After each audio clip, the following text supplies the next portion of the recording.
Happy hunting. Hunt me. I'm the hunted one. I'm hunting most things. That is handsome. You can hunt. Have you hunted me? You're being hunted. Good morning, welcome back to another top 10, curated top 10 from steamhunt.com for the 3rd of October 2018. Jesus Christ, the time is flying by. First one today is Solo, the first open source, which kind of scares me straight away, to be honest. FIDO 2 security key, USB and NFC. I didn't know you can get NFC now. 2 security keys for logging in safely online, protect yourself from phishing and other attacks across Google, Facebook and more. I think with the recent spate of SMS attacks, I think it's valuable to remove your numbers, phone numbers, contact numbers, so that people can't do that kind of reverse thing of getting hold of your second level auth access. As an additional level to that is having one of these little keys. The only thing I will say about these little FIDO keys is it's probably a good idea to have more than one. Have a backup key and have that somewhere like super safe that you can always get access to, because these things are tiny little fiddly things and you can lose them, and if you lose it you'll struggle to get into your account. I didn't realize there was an open source one. I don't know how I feel about it really. I guess open source projects are going to be under more constant scrutiny by people, and people are going to want to find the issues in there. As long as there's a bug bounty in there, I would have thought it'd be pretty good.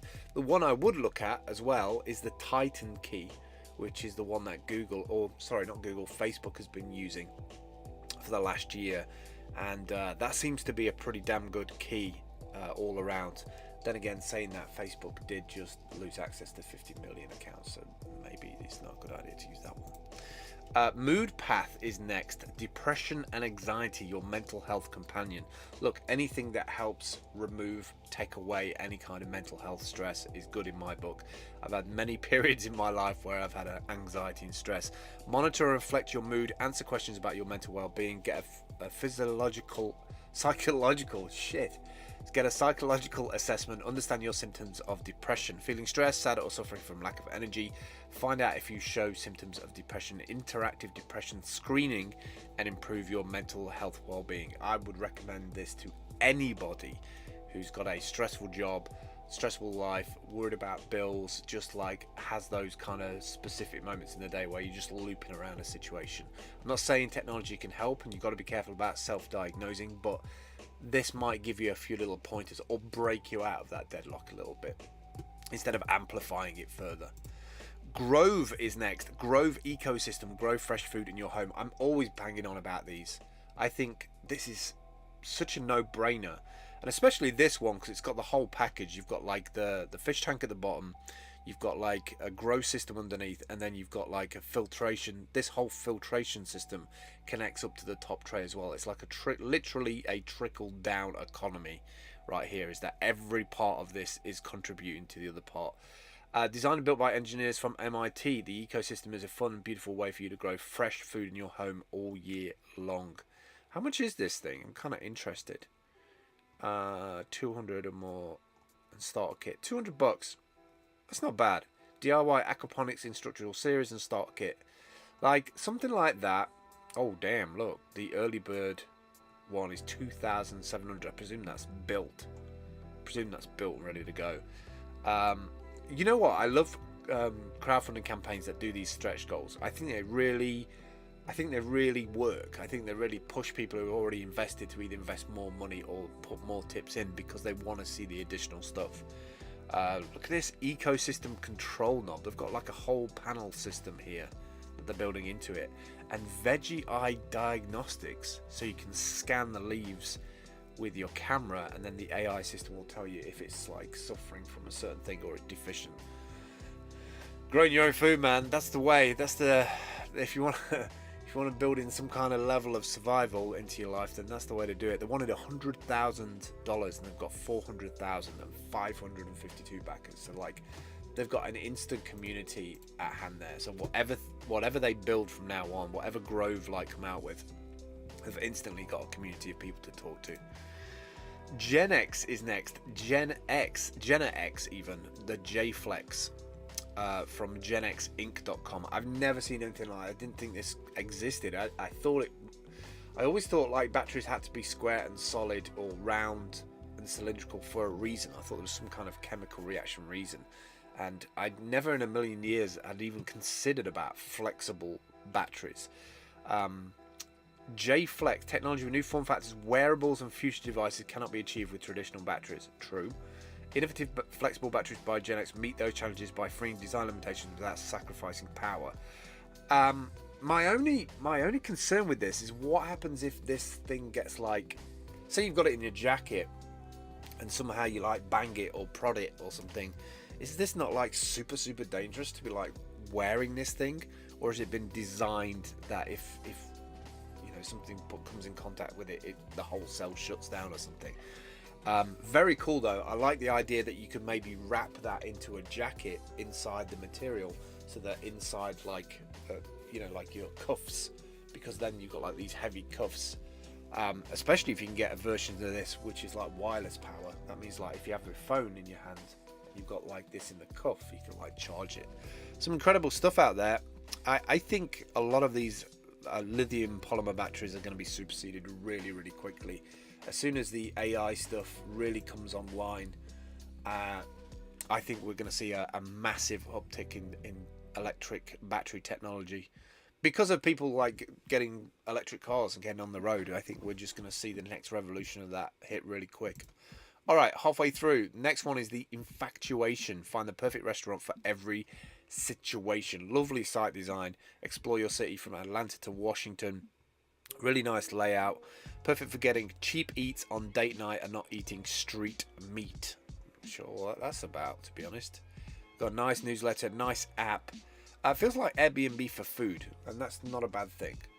Any new apps that bring new voices, new reviews, like I bet the one for Austin is absolutely fire, because I constantly get newsletters for places that are opening up, new places that are opening up in Austin. Find the bet. Look at this. I love the graphics. I love the photos as well. The work they put in getting really good photos of places. Why do you keep saying that? Hashtag eats your restaurant decider. Oh man, I can't wait to get back into that lifestyle of being able to like fly into a city and eat all of the stuffs. Next up is the EFF.org, Electronic Frontier Foundation. I just installed this actually. I'm going through a bit of a refresh on extensions, checking out extensions, newer extensions, what is good. I've recently put MetaMask back on again. I do want to get into some of the Ethereum dApps that are out there, especially the chat ones, the communication ones, because I feel like Twitter's pretty much on its deathbed now. And I would like a new platform based on crypto. So the amount of interaction that I have on that platform, it kind of benefits you both ways, you know. But do check this out, Privacy Badger. I've got it installed. I don't think it will show you, actually. Maybe it will show you on the overlay. Can I show you that? No, it doesn't show you it. Privacy Badger, no trackers detected. Hooray for privacy. Well, it would be on their own site, I guess.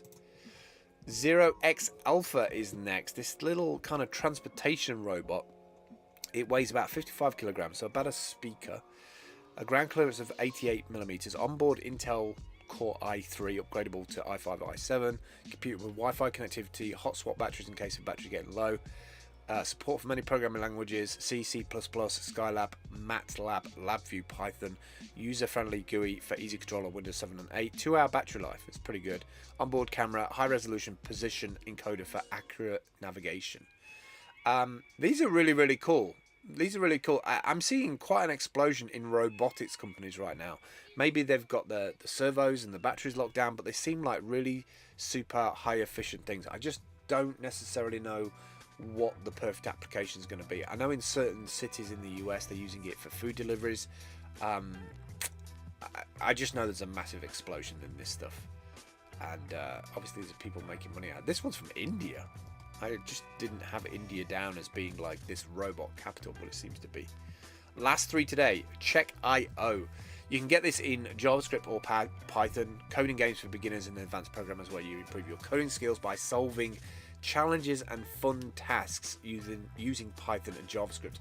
I think anything that kind of takes away the just like text view of programming. I find it so like disconnecting from like the visual front end and then the programming like back end. I know you can run like side by side and see the visual updates in real time, but anything that gamifies coding so that you don't know you're coding until afterwards and you're like, oh, that actually had that effect. I think that's a really good way, not necessarily of tricking kids into coding, but get them to realize how the back end influences the front end code, you know, the look of it. They only see the game, they only see the graphics. They don't know how it got to that. They don't question that. A bit like electricity, right? You don't necessarily question how the electricity gets to your light switch. You just know that when you flick it, it goes on. Last two today, honeydew. I have to put this in here because I found it incredibly impossible over the last couple of years to find an app that works multi-country. Like being able to link in your banks from multiple countries, being able to link in your assets in general, your investments together in an account, and then to have like control over those accounts from both sides. You know, like being able to use those shared accounts in a certain way. Like I want to transfer some of this to here and send a message automatically to the person. Is this cool? You know, press the fingerprint scanner and yes, that's okay. I've not found anything like that yet. This gets pretty close. Like the whole idea of the balances and the budgets and the bills look really, really good, really well laid out.